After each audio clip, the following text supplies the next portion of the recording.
नमस्कार बंधुरा श्रावणी रान्नाघरे आपनादेर सबाइके स्वागत जानिए आमी आबारो एकटा रान्नार भिडियो निये आपनादेर सामने चले एसेछि। आजकेर आमी आपनादेर लाउ दिये एकटा असाधारण रेसिपि बानिये देखाबो। आशा करी आपनादेर भालो लागबे। तार जोन्नो किन्तु आमार पुरो भिडियोटा आपनादेर देखते हबे और देखा शुरू करार आगे एकटा लाइक देबेन और सुंदर एकटा कमेंट करते किन्तु भूलबेन ना। ताहले चलुन आजकेर आमी एई लाउ दिये कि बानाई सेटा आपनारा एकबार देखे निन। लाउएर এই রেসিপিটা বানানোর জন্য প্রথমে আমি এখানে দেখুন গ্যাসটা অন করে একটা কড়া বসিয়ে দিয়েছি আর কড়ার মধ্যে প্রথমে আমি দেব ঘি। এখানে আমি 1 চামচ মতো ঘি দিলাম। এবারে ঘিটা আমার দেখুন গরম হয়ে গেছে। এবারে আমি এর মধ্যে দিয়ে দেব লাউ। এখানে আমি লাউগুলো এইভাবে টুকরো করে রেখেছি, সেই লাউগুলো কিন্তু আমি এখানে ঘিয়ের মধ্যে দিয়ে দেব। আর এখানে একটা জিনিস লক্ষ্য রাখতে হবে, আপনারা কিন্তু একটু কচি লাউ নেবেন, কারণ এই রান্নাটা করতে গেলে কিন্তু একটু কচি নরম লাউয়েরই লাগবে। এবারে এই লাউটা আমি ঘিয়ের মধ্যে সমস্তটা দিয়ে দিলাম।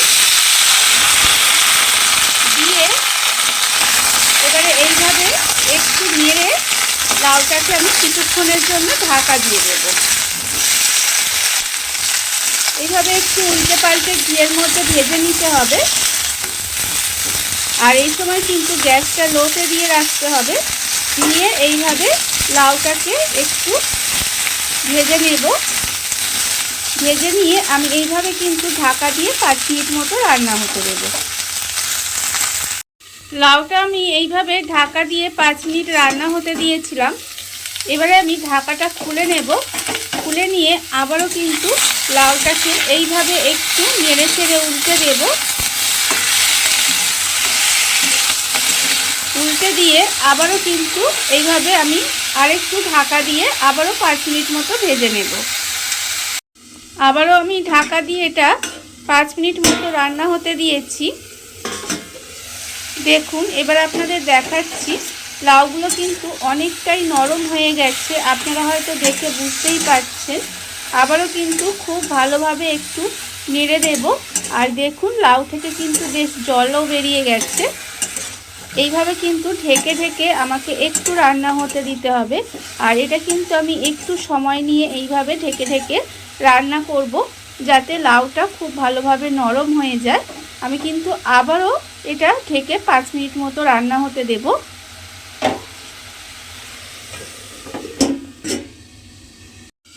আবারও কিন্তু 5 মিনিট আমি এইভাবে ঢাকা দিয়ে একটু রান্না হতে দিয়েছিলাম। দেখুন এবারে কিন্তু লাউটা আমার অনেকটাই নরম হয়ে বেশ ভাজা ভাজা মতো হয়ে গেছে। দেখে আপনারা বুঝতেই পারছেন। যখন ঠিক এরকম হয়ে যাবে তখন এটা আমি একটা আলাদা জায়গায় তুলে নেব। তুলে একটু ঠান্ডা করে নেব। লাউটাকে আমি এখানে আলাদা করে তুলে একটু ঠান্ডা করে নিয়েছি। এবারে আমি একটা মিক্সিং জার নিয়ে নিয়েছি। মিক্সিং জারের মধ্যে এই লাউটা দিয়ে দেব। লাউটা দিয়ে এবারে মিক্সির মধ্যে দিয়ে খুব ভালোভাবে এটা পেস্ট করে নিতে হবে। আর এই সময় কিন্তু আমি এর মধ্যে কোনো রকম জল দেব না, শুধুমাত্র এই লাউটা দিয়েই আমি খুব ভালোভাবে একটু পেস্ট করে নেব। মিক্সির মধ্যে লাউটা দিয়ে আমি খুব ভালোভাবে এখানে পেস্ট করে নিয়েছি, দেখতেই পাচ্ছেন। এবারে এটা আমি একটা অন্য পাত্রে ঢেলে নেব। প্রথমে লাউয়ের পেস্টটা কিন্তু আমি এখানে আলাদা করে প্লেটের মধ্যে ঢেলে রেখেছি। আর অন্যদিকে দেখুন আবারও কিন্তু গ্যাসটা অন করে কড়া বসিয়ে দিয়েছি। আর কড়ার মধ্যে দিয়েছি আমি আবারও অল্প সামান্য একটু ঘি। ঘিটা যখন গরম হয়ে যাবে তখন আমি এখানে যে লাউয়ের পেস্টটা বানিয়ে রেখেছিলাম সেই লাউয়ের পেস্টটা কিন্তু এর মধ্যে দিয়ে দেব। খুব ভালোভাবে লাউয়ের পেস্টটা আমি এর মধ্যে দিয়ে দিলাম। দিয়ে এবারে খুন্তি দিয়ে এইভাবে নেড়ে নেড়ে একটু রান্না করে নেব। ঠিক এইভাবে নেড়ে নেড়ে একটু রান্না করে নিতে হবে। দেখুন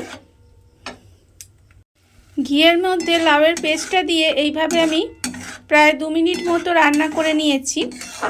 এবারে আমি এর মধ্যে দিয়ে দেব চিনি। এখানে আমি বড় বাটির হাফ বাটি পরিমাণে চিনি রেখেছিলাম, তার অর্ধেক চিনিটা আমি এখানে দিলাম।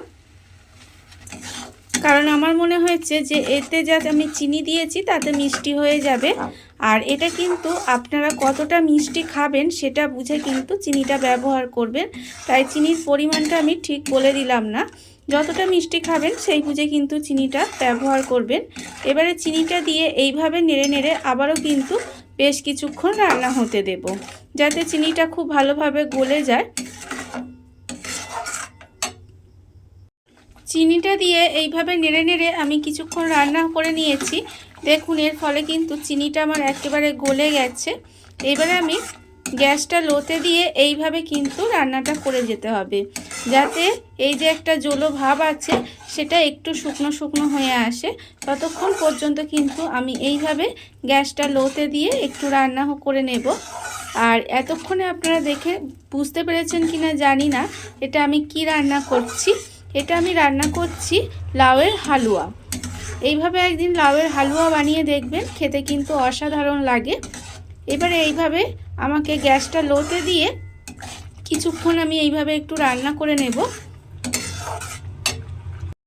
গ্যাসটা লোতে দিয়ে এইভাবে নেড়ে নেড়ে আমি কিন্তু বেশ কিছুক্ষণ রান্না করে নিয়েছি। দেখুন এটা কিন্তু অনেকটাই ঘন হয়ে গেছে।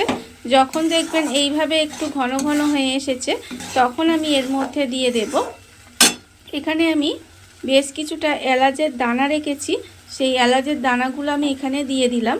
আমি এখানে এলাচের দানা ব্যবহার করেছি, আপনারা চাইলে কিন্তু এখানে এলাচের গুঁড়োও ব্যবহার করতে পারেন। এতে সুন্দর গন্ধ আসে একটা, এলাচের দানা বা গুঁড়ো যাই ব্যবহার করুন না কেন। এবারে এলাচের দানাটা দিয়ে খুব ভালোভাবে একটু মিশিয়ে আবারও একটু এইভাবে রান্না করে নিলাম। এবারে আমি এর মধ্যে দিয়ে দেব অল্প একটু কাজু কিশমিশ, আমি এখানে রেখেছি সেই কাজু কিশমিশটাও কিন্তু এর মধ্যে দিয়ে দিলাম। দিয়ে কাজু কিশমিশটাও দিয়েও কিন্তু খুব ভালোভাবে মিশিয়ে আবারও একটু 5 মিনিট মতো রান্না করে নেব।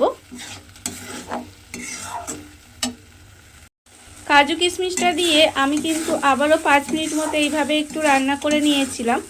দেখুন রান্নাটা কিন্তু আমার রেডি হয়ে গেছে। লাউয়ের রেসিপির বা লাউয়ের হালুয়া যাই বলেন না কেন তৈরি হয়ে গেছে।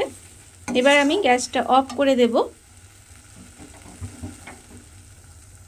দেখুন বন্ধুরা, বাড়িতে থাকা কত অল্প উপকরণে কত অল্প সময় কত সুন্দর একটা লাউয়ের রেসিপি বা লাউয়ের হালুয়া যাই বলেন না কেন তৈরি হয়ে গেছে।